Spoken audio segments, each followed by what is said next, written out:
بسم الله الرحمن الرحيم والصلاة والسلام على أشرف المرسلين. Chers étudiants et étudiantes, j'espère que tout le monde va bien. Donc il faut bien se confiner, il ne faut pas sortir de chez soi. Voilà. Donc alors là je vais vous présenter un peu le troisième chapitre sur les travaux de fin d'exercice.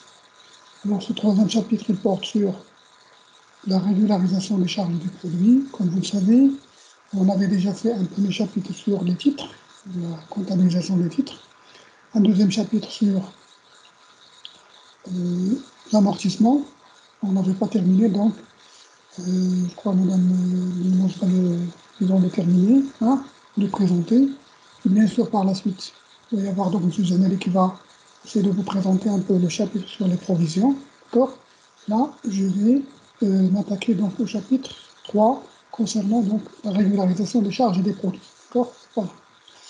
Alors, bien sûr, comme vous le savez, la régularisation des charges et des produits, elle fait partie donc de la comptabilité générale. Pourquoi? Parce que, en fait, il y a un principe au niveau de la comptabilité qui s'appelle le principe de la séparation des exercices. Ce qu'on appelle le principe de la séparation des exercices et le principe de la spécialisation des exercices. Alors, ce principe veut que pour chaque exercice comptable, il faut lui rattacher les charges et les produits de cet exercice. C'est-à-dire, si vous avez par exemple, par erreur, enregistré dans un exercice n une charge de l'exercice n plus 1, automatiquement il faut l'annuler. Et inversement, si vous avez oublié une charge de l'exercice n, ils vont l'enregistrer à la fin de l'année. Donc finalement, la régularisation des charges des produits se réalise à la fin de chaque exercice comptable, c'est-à-dire au 31/12. Alors on a parlé des charges, également la régularisation peut porter sur les produits et pareil. Donc si vous avez oublié un produit, il faut l'enregistrer. Si vous avez enregistré un produit de l'exercice suivant dans l'exercice en cours, automatiquement il faut l'annuler à la fin de l'exercice. D'accord. Donc c'est ce qu'on appelle le principe de rattachement des charges et des produits à chaque exercice comptable. D'accord. Voilà un petit peu donc le principe fondamental. Donc le principe qui régit la régularisation à la fin de l'année, donc la régularisation des charges et des produits du CPC, c'est le principe de la séparation ou de la spécialisation des exercices. Voilà. Donc finalement la régularisation, elle porte, comme on l'a dit, sur les charges ou sur les produits. Alors d'abord on va commencer par la régularisation des charges. Lorsqu'on parle des charges, automatiquement, il peut y avoir deux cas, comme on l'avait annoncé tout à l'heure.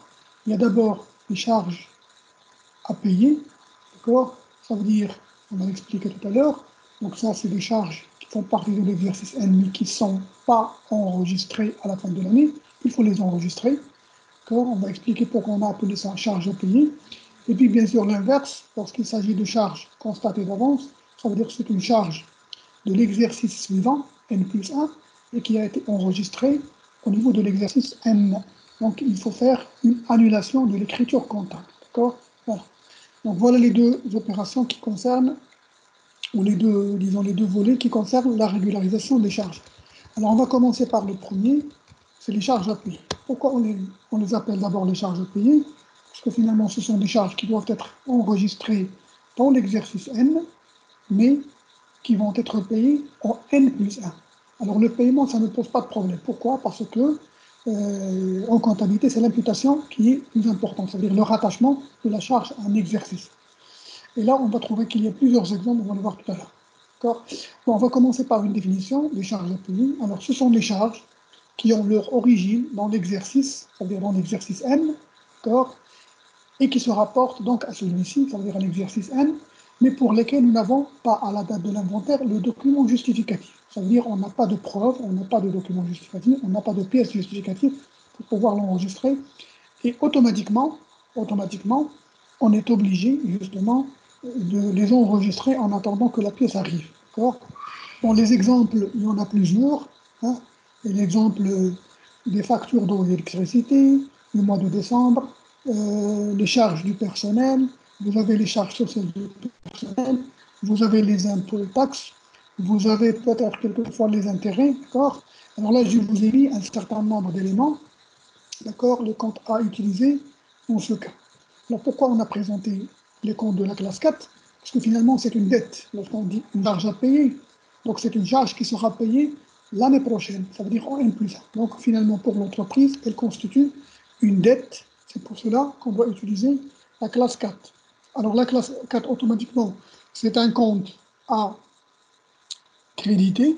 Par contre, le compte à débiter, puisqu'on parle de charge, c'est le compte de charge concerné. D'accord? Il peut s'agir, bien sûr, de n'importe quoi. D'accord? Hein, voilà. Ici, le principe fondamental, c'est le rattachement de la charge d'exercice, compte de charge à débiter, voilà, et constatation de la dette envers l'exercice suivant. D'accord? Voilà, ici, on est en train de parler de l'exercice N. Là, on est en train de parler de l'exercice N plus 1. Voilà. D'accord? Constatation de dette envers l'exercice suivant N plus 1. Donc, le compte de charge, il faut le débiter, le compte de charge concerné, et le compte du passif, la classe 4, accrédité, c'est pour cela qu'on appelle ça une charge à payer. Donc, c'est une dette qui sera payée l'exercice suivant. Je crois que c'est clair, hein, c'est facile, hein, d'accord? Donc, automatiquement, il faut d'abord se poser la question, est-ce qu'il s'agit d'une charge, premièrement, ou d'un produit par la suite, on va le voir. Si c'est une charge, on va voir, est-ce que c'est une charge qui a été payée ou non encore payée? Voilà. Si c'est payé, si ça fait partie de l'exercice, donc automatiquement, elle est ratée. S'il n'est pas encore payé, il n'a pas été encore enregistré, il faut l'enregistrer. Voilà, alors j'ai présenté donc pour vous deux exemples d'application. D'abord celui de la quittance d'électricité du mois de décembre 2018. Il n'est pas encore reçu par l'entreprise. Automatiquement, souvent, hein, comme vous le savez, tout le monde, la quittance d'électricité, d'eau, téléphone, etc. Tout ça, c'est des quittances relatives au mois de décembre. Il n'arrive que justement qu'au début du mois de janvier. Mais en fait, ce sont des charges qui doivent être rattachées à l'exercice concerné. Ça veut dire que si je suis en train de parler de 2018, automatiquement, la charge doit être enregistrée en 2018. D'accord? Voilà. Alors, la valeur de ce montant d'électricité, la quittance d'électricité, est de 4 000 dirhams pour l'entreprise. Alors, la question, on vous demande de régulariser le compte de charge de l'entreprise. Donc, c'est une charge, d'abord, premièrement. C'est une charge qui n'est pas encore enregistrée, d'accord, qui va être payée pendant l'année suivante, c'est-à-dire pendant 2019. Alors, automatiquement, on va débiter un compte de charge. Alors, le compte de charge concerné, c'est quoi? Lorsqu'on parle de la quittance d'électricité ou d'eau, l'électricité, c'est la même chose. Alors, c'est achat non stocké de matières et fournitures. D'accord? Voilà le compte exact concernant l'électricité ou l'eau. Donc, c'est achat non stocké de matières et fournitures. Alors, vous avez le numéro de compte 6125. Et la contrepartie, c'est un compte de la classe 4. Alors, parmi les comptes que je vous ai proposés tout à l'heure, à votre avis, moi j'ai mis ici voilà, les comptes que je vous ai proposés tout à l'heure, si vous les voyez, d'accord? Voilà. Alors, fournisseur, est-ce qu'il s'agit d'un fournisseur? Ce n'est pas un fournisseur. Est-ce qu'il s'agit d'un rabais? Non. Charge du personnel? Non. Charge sociale? Non. État impôt? Non. Dette rattachée aux autres créances. Voilà. Donc, ce n'est pas des intérêts. Donc, le seul compte, justement, qu'il faut enregistrer, c'est la classe 4, c'est 4487. C'est les dettes rattachées aux autres créanciers dans ce cas. Voilà. C'est ce qu'on avait mis dans l'exemple.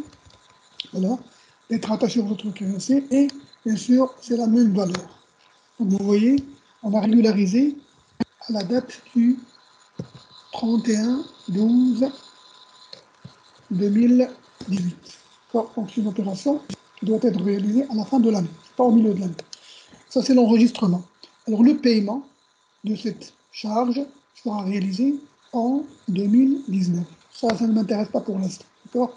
Mais pour l'instant, il faut enregistrer, il faut régulariser, donc il faut passer à l'écriture comptable. Voilà. Voilà, tout simplement. Alors, les travaux, deuxième application. Alors, les travaux d'inventaire d'une entreprise X pour 2018 fournissent les informations suivantes. D'accord? Donc, à la fin de l'année, lors des travaux d'inventaire, nous avons, bien sûr, l'entreprise a donné les informations suivantes. L'emprunt annuel, donc c'est un emprunt, ce n'est pas un prêt. Donc, automatiquement, lorsque vous parlez d'emprunt, automatiquement, il s'agit des intérêts à payer. Si vous parlez de prêt, si vous avez prêté à quelqu'un, automatiquement, vous allez recevoir des intérêts. Donc, ici, nous avons emprunté de l'argent. Nous avons emprunté une valeur de 100 000 dirhams, d'accord, qui a été contractée le 1/10/2018, avec un taux de 4% et une TVA bien sûr bancaire de 8%. Alors, bien sûr, ici, il faut enregistrer les intérêts relatifs à cet emprunt. Bien sûr, toujours à la fin de l'exercice 2018. D'accord? Bien sûr, je souligne l'année, d'accord, la date de l'opération. Alors, bien sûr, ici, vous avez des intérêts qu'il faut calculer. Les intérêts, bien sûr, c'est une charge. Alors, les intérêts, les emprunts et dettes, c'est la classe 6. Bien sûr, automatiquement, lorsque vous mettez des intérêts, vous mettez également la TVA avec, et la TVA récupérable sur charge. Alors, là, le calcul, ou la valeur de l'intérêt, comment on devra le calculer. Ici, vous avez un intérêt annuel de 100 000 qui est contracté le 1-10 2018, d'accord, au taux de 4%. Donc, automatiquement, vous avez un intérêt annuel, donc ça veut dire que ça va commencer le mois 10, 11 et 12. Ça, c'est pour 2018. Pour 2019, il va y avoir 9 mois. Alors, ce qui m'intéresse, c'est uniquement les 3 mois de 2018, parce qu'ils ne sont pas encore enregistrés. Je ne vais pas enregistrer l'intérêt total de l'année. Je vais enregistrer uniquement l'intérêt concernant les 3 mois de 2018, c'est-à-dire le mois 10, le mois 12.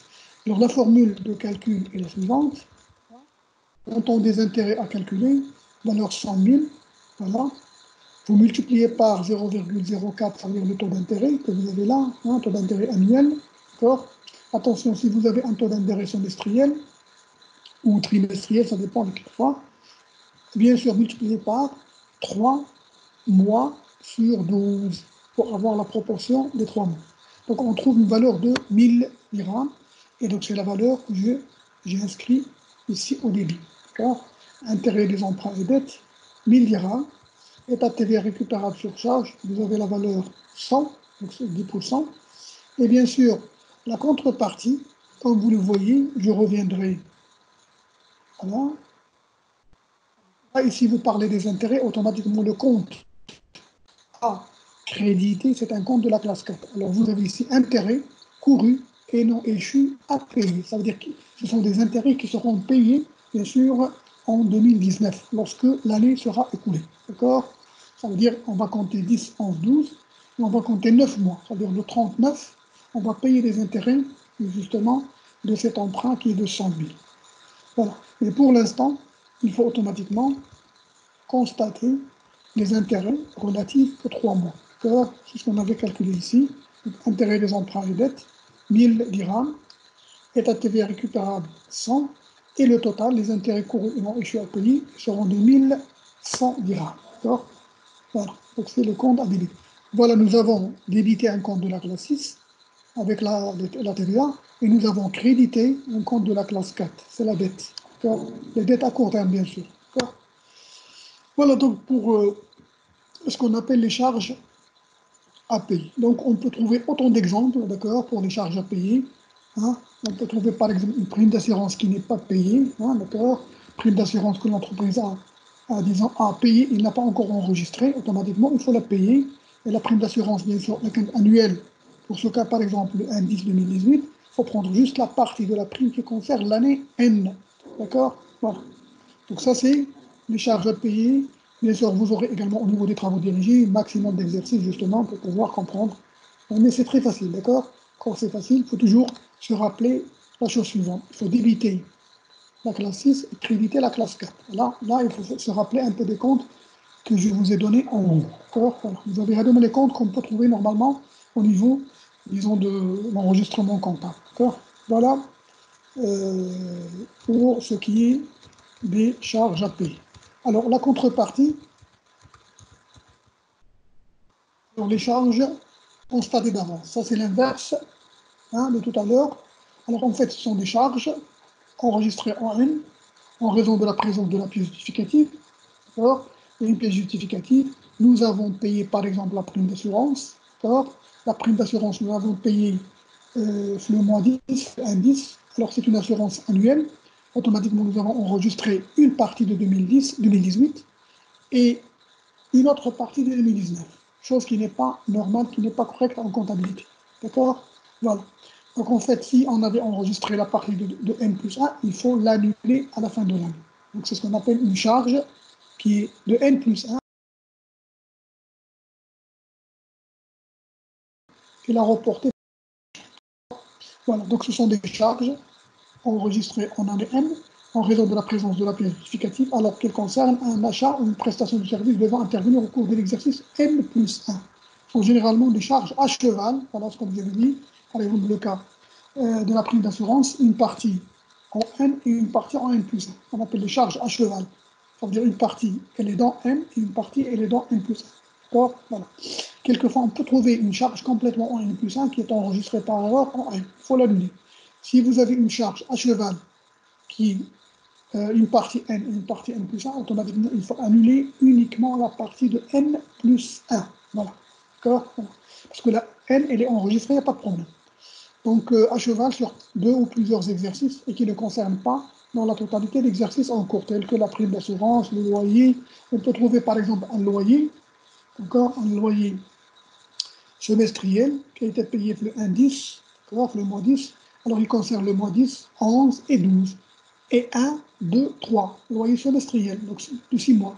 Alors là, nous avons enregistré, nous avons payé le loyer, mais une partie des loyers, ça veut dire les 3 mois, janvier, février, mars, ils concernent l'année N plus 1. Il faut les annuler automatiquement. Ça, c'est une opération qui doit être comptabilisée à la fin de l'année. Donc, c'est une charge qui est constatée d'avance. Alors, souvent, pour les charges constatées d'avance, il y a un seul compte dans ce cas. Ce n'est pas comme le cas des charges à payer, il y a plusieurs comptes. Ici, il y a un compte qui s'appelle charge constatée d'avance. C'est de 3491. Pourquoi 3491? Donc, c'est une créance. C'est comme si je reprends ma charge. Je l'ai payée, je l'ai enregistrée, il faut l'annuler. Donc, je reprends ma charge. Donc, ce n'est pas une dette à payer, mais c'est une reprise, une charge que j'avais enregistrée par erreur dans ce cas. Voilà donc le schéma, un peu de l'enregistrement comptable. La charge constatée d'avance, vous allez annulation de la charge comptabilisée, annulation de la charge automatiquement. Qu'est-ce que je fais dans ce cas? J'inverse l'écriture. Au lieu de débiter le compte de charge, je vais créditer le compte de charge concerné. Vous voyez? Voilà, donc vous avez accrédité le compte de charge de la classe 6 et vous allez débiter le compte de la classe 3, 3491, qui s'appelle charge constatée d'avance. Vous avez un seul compte utilisé ici, c'est les charges constatées d'avance. Donc il faut se rappeler, ici on est en train de parler d'une charge, comme tout à l'heure, mais c'est une charge de l'exercice N plus 1 qui est enregistrée par erreur dans l'exercice. Qu'est-ce qu'on doit faire? On doit l'annuler. L'annulation d'un point de vue comptable, c'est l'inverse de l'écriture. Ça veut dire que la charge devra être créditée et bien sûr une contrepartie débitée. Donc on ne va pas enregistrer la charge dans le débit, mais dans le crédit. Alors là, je vous ai préparé également deux exemples d'application pour pouvoir comprendre. Alors, vous avez ici le 1-8-2018, l'entreprise X a enregistré la prime d'assurance annuelle qu'elle a payée, donc elle a payé la prime d'assurance, d'accord, à la société d'assurance. Alors la valeur de la prime, c'est de 15 000 dirhams. Alors passé au journal de l'entreprise, l'écriture de régularisation au 31-12-2018. Alors qu'est-ce qu'on constate? On constate qu'on est en 2018, on est le mois de 8, vers le 1-8, on a payé la prime d'assurance. C'est une prime d'assurance qui est annuelle. D'accord? Donc c'est une prime d'assurance annuelle qui a été payée, et bien sûr automatiquement, si on compte les mois, on va parler du 11 et 12. Donc vous avez en principe 5 mois pendant l'année 2018. Et le reste, ça veut dire les autres mois, vous avez normalement 7 mois pour 2019. Donc finalement, qu'est-ce que je vais faire? Je vais garder les 5 mois pour 2018 et je vais annuler les 7 mois de 2019. Pourquoi? Parce que là, on est en train de régulariser au 31-12-2018. Donc on n'est pas encore en 2019, donc je n'ai pas le droit normalement d'enregistrer une charge de 2018-2019 en 2018. Par erreur, j'ai enregistré la charge, automatiquement, qu'est-ce que je fais? Je vais annuler. Donc l'annulation, je vais enregistrer la charge 6134, la prime d'assurance au crédit, et je vais débiter un compte standard, charge constatée d'avance, Alors la valeur qu'il faut calculer, c'est le montant de la prime, c'est le montant de la prime d'assurance multiplié par 7 mois sur 12. Voilà, et vous trouverez 8750. Voilà donc un petit peu ce qu'on peut dire sur la prime d'assurance. Bon, par exemple, hein, il faut faire attention, juste une petite remarque, si vous êtes en train de parler d'une prime d'assurance semestrielle, au lieu de parler d'annuel, d'accord? Je vais rectifier un petit peu ici.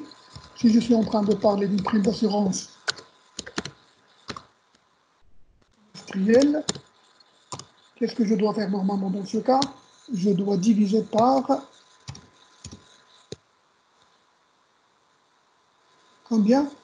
Alors ici, vous avez le 1-8-2018, d'accord? Alors vous avez ici le mois 8, 9, 10, 11 et 12. Donc vous avez 5 mois 2018. Donc qu'est-ce qu'il reste? Il reste un seul mois. Donc nous allons mettre ici 1 sur 6, parce que vous êtes en train de parler d'une prime d'assurance semestrielle. Donc vous avez un semestre, ça fait 6 mois. Vous avez déjà 5 mois au niveau de l'année 2018. Il reste un seul mois au niveau de l'année 2019. D'accord? Donc je vais mettre la valeur, c'est 15 000 fois 1 sur 6, et vous trouverez la valeur dans ce cas que vous allez mettre ici. Donc ça va changer un petit peu les données dans ce cas. Donc il faut faire attention. Est-ce que la prime elle est annuelle ou semestrielle dans ce cas? C'est bon? Voilà.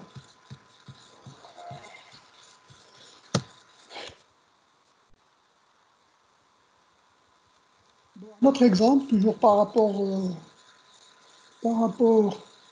aux charges constatées d'avance, c'est le loyer également, dont on a parlé tout à l'heure. Alors, le 1-11-2018, l'entreprise X a enregistré le loyer semestriel d'une construction qu'elle a payé pour une valeur de 20 000 dirhams. D'accord? Alors, on vous demande, bien sûr, de passer au journal l'écriture de régularisation 31 août 2000. Alors, ici, vous constatez qu'il s'agit d'un loyer semestriel. Voilà. Donc, semestre. Hein, il faut bien lire, est-ce que c'est un loyer semestriel, trimestriel, annuel? Voilà. Voilà. Donc automatiquement, il s'agit d'un loyer semestriel. Alors là, on l'a payé le 1-11-2018, ça veut dire que nous avons le mois 11 et le mois 12. Alors il reste combien? Il reste 4 mois encore. Ça veut dire qu'il reste le mois 1, 2, 3 et 4. D'accord? Donc je vais annuler automatiquement les 4 mois de 2019. Pourquoi? Parce que je suis en train de régulariser le 31-12-2018. Et donc je vais créditer le compte de charge, location de charge locative, parce que c'est une charge. Donc j'ai payé, d'accord, ce n'est pas un loyer reçu. Et je vais débiter un compte, un seul compte standard, charge constatée d'avance. La valeur qu'il faut trouver, c'est comme ça. Hein. J'ai pris donc montant annulé du loyer 2019, c'est 20 000, multiplié par 4 mois sur 6, parce que c'est juste 6 mois, d'accord? Donc il y a le mois 1, 2, 3 et 4. Et puis bien sûr, vous avez le mois 11 et le mois 12, ça fait 6 mois. Donc je vais annuler les 4 mois, ça me donne une valeur de 13 333,34. Voilà un petit peu, disons, les charges à payer. Alors bien sûr, toujours pour ce qui est des produits, c'est la même chose, comme tout à l'heure. Vous avez les charges à payer ou les charges constantes d'avance, et vous avez bien sûr la même chose des produits à recevoir ou des produits constatés d'avance. Donc c'est le même principe que pour les charges. Voilà, donc, alors pour les charges, pardon,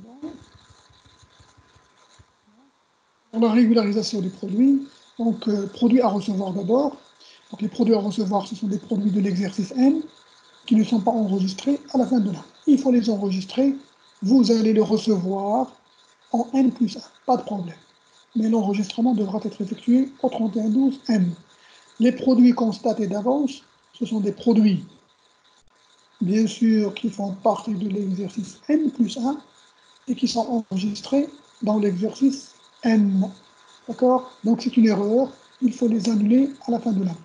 Voilà. Donc je commence par les produits à recevoir. définition, ce sont des produits qui ont leur origine dans l'exercice et qui se rapportent à celui-ci, mais pour lesquels nous n'avons pas à l'inventaire de pièces justificatives. C'est-à-dire, on les a oubliés, on n'a pas de pièces, on ne les a pas enregistrées. Soit que l'entreprise ne les a pas encore facturées, ça veut dire qu'on ne les a pas encore facturées à ses clients, soit que leurs échéances d'encaissement ne sont pas encore parvenues. Donc on les a oubliés, on ne les a pas enregistrées de manière générale. Donc il faut les enregistrer. Donc lorsque vous entendez parler de l'entreprise a vendu, ne les a pas encore facturées, automatiquement, il faut les facturer, il faut les enregistrer à la fin de l'année. Alors qu'est-ce qu'on utilise dans ce cas automatiquement? On va enregistrer le produit en le créditant. Et bien sûr, on va débiter un compte de la classe 3 dans ce cas. Vous voyez, hein, le principe fondamental, c'est ça. Alors, vous avez un peu les différents types de comptes qu'on peut utiliser au niveau de la classe 3. Donc, on peut trouver des rabais, ça veut dire des créances qu'on peut trouver. Hein, ce qu'on appelle des créances, de manière générale. C'est les créances de la classe 3. Donc, rabais, remise et ristourne à obtenir, avoir non encore reçu. Ça veut dire que je n'ai pas encore. Voilà. Ou l'inverse. Même chose si vous n'avez pas encore envoyé la facture. Client, facture à établir. Ça veut dire à établir par l'entreprise et à envoyer justement pour pouvoir la facturer, pour pouvoir l'enregistrer. Ou plutôt créance rattachée au compte d'associé. Dans ce cas, il s'agit d'une créance également. Donc c'est un produit qui n'est pas encore reçu. Voilà, il faut le rattacher. Créance rattachée aux autres débiteurs ou intérêts courus et non reçus à percevoir. Ce sont des intérêts que vous pouvez recevoir. C'est un peu le contraire de tout à l'heure. Tout à l'heure, on avait parlé d'un emprunt. Là, c'est un prêt.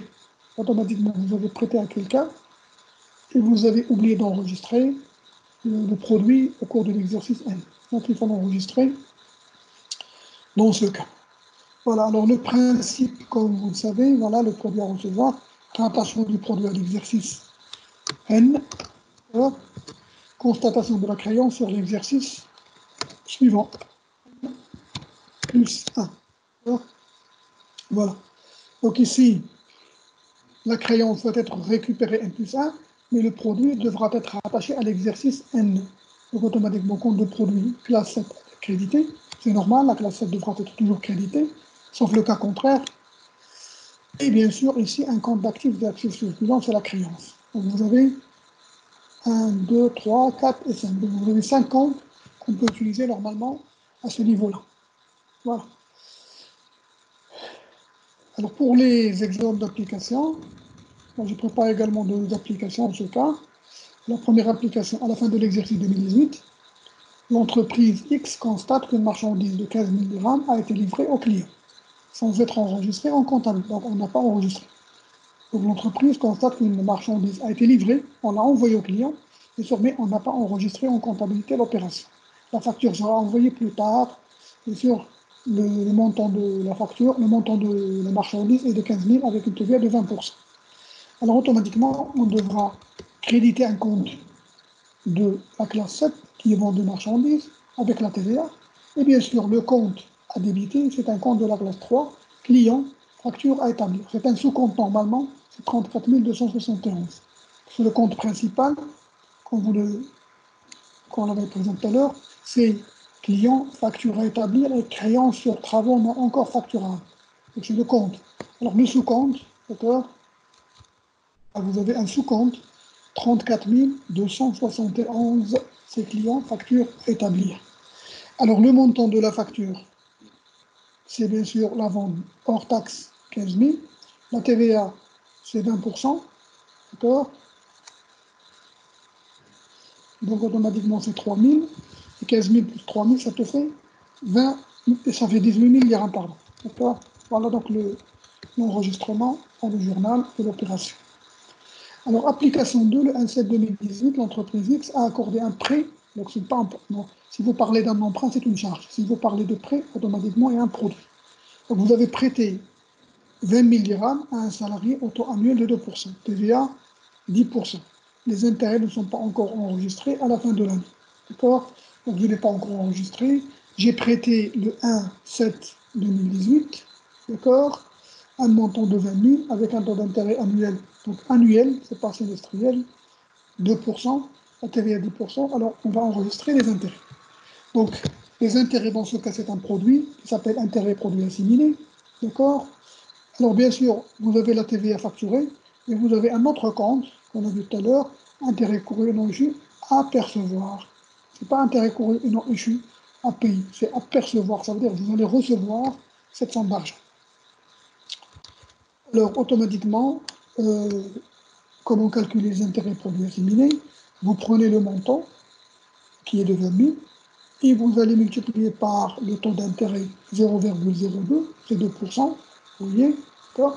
Et vous multipliez par la durée. Alors ici, la durée, elle concerne l'exercice 2018. Donc la durée, vous avez le mois 7, 8, 9, 10, 11 et 12. Donc vous avez 6 mois, d'accord? Donc vous avez 6 mois, d'accord, dans ce cas. Et bien sûr, on ne va pas prendre 2019, mais on va prendre 2018. Donc ici, je mis montant de l'intérêt pour 2018. D'accord? Parce que c'est une charge, c'est un produit à recevoir. D'accord? Voilà, vous trouverez 2400. Donc la valeur hors taxe, c'est 2400. La TVA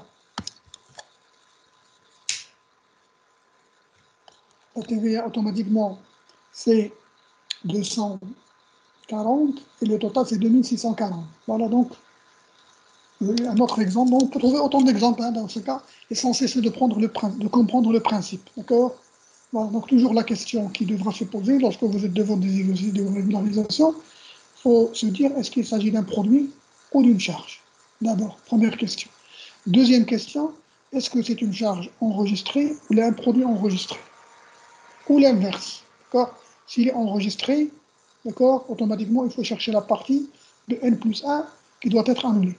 Si c'est un produit ou une charge qui n'est pas enregistrée, il faut l'enregistrer. Donc, c'est un produit à recevoir ou une charge à payer. Voilà. Alors, dernier point concernant ce chapitre sur les produits et les charges.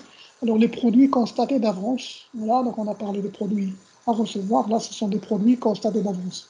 Alors, le même principe que les charges constatées d'avance, donc ce sont des produits de l'exercice N plus 1, mais qui sont enregistrés dans l'exercice N.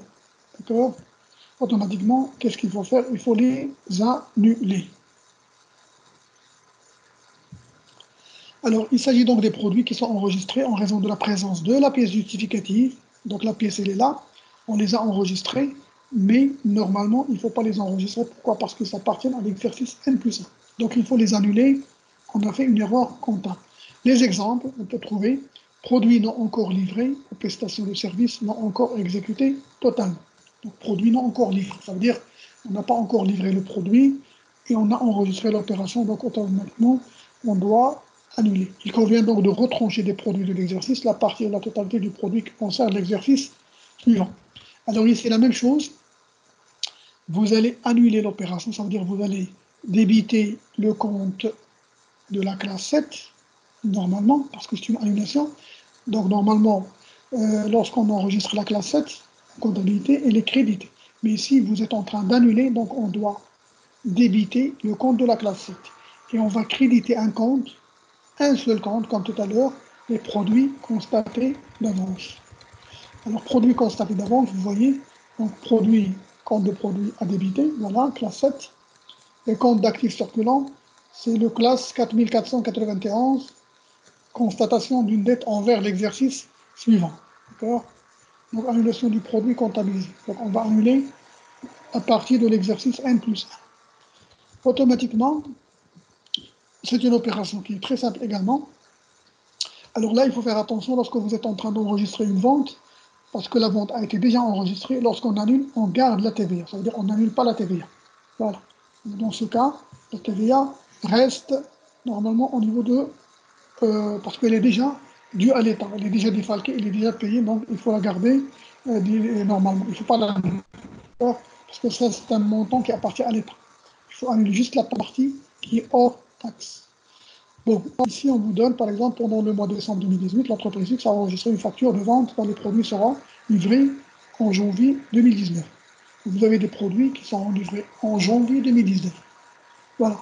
L'entreprise, pendant le mois de décembre, elle a enregistré une facture de vente. Mais les produits ne seront livrés qu'en janvier 2019. Automatiquement, c'est une erreur. Donc, il faut annuler l'écriture qui a été enregistrée. Alors le montant de la facture est de 15 000, la TVA est de 20%. Alors, même si on vous donne la TVA, elle a été déjà enregistrée, je vais annuler juste le montant hors taxe. Le montant, plutôt le compte de vente devra être débité, voilà, vente de marchandises, voilà, 7111, et on devra créditer un compte qui s'appelle produit constaté d'avance et la valeur hors taxe est de 15 000. Voilà. Donc voilà, donc là, j'avais bon, d'autres exercices que vous aurez peut-être au niveau des travaux de vigie, sur, sur la régularisation, sur des produits et des charges. Par exemple, on va juste parler de ça. Par exemple, ici, vous avez une prime d'assurance annuelle automobile qui est payée. Alors ici, vous allez voir la période. Ici, bien sûr, on est en train de parler de l'exercice 2011. D'accord? Vous voyez, on est en train de parler de l'exercice 2011. Donc, c'est une charge qui est payée, qui concerne 2011 et une partie de 2012. Qu'est-ce qu'il faut faire? Il faut annuler la partie de 2012. Donc, c'est une charge constatée d'avance. Vous avez ici le mois 1, le mois 2 et le mois 3 de 2012 qui sont enregistrés par erreur. Il faut les annuler. Donc, je vais inverser l'écriture. Je vais mettre la charge, non pas au débit mais au crédit, donc prime d'assurance, et je vais mettre charge constatée d'avance au débit. Et je vais juste calculer le montant relatif aux 3 mois. Donc je vais calculer le montant 48 000 multiplié par 3, d'accord, sur 12. Parce que là, vous avez 3 mois, d'accord. À partir de 2012, c'est 3 mois. Le mois 1, le mois 2 et le mois 3. Donc vous allez annuler les 3 mois de 2012. Et la même chose pour les autres, loyer d'un magasin, etc. D'accord. Donc ça, vous les aurez peut-être au niveau, Inch'Allah, au niveau des travaux dirigés. Voilà, donc sur ce, je termine cette partie concernant la régularisation. Donc peut-être, Inch'Allah, après le confinement, on aura l'occasion de se voir également et de mieux peut-être expliquer.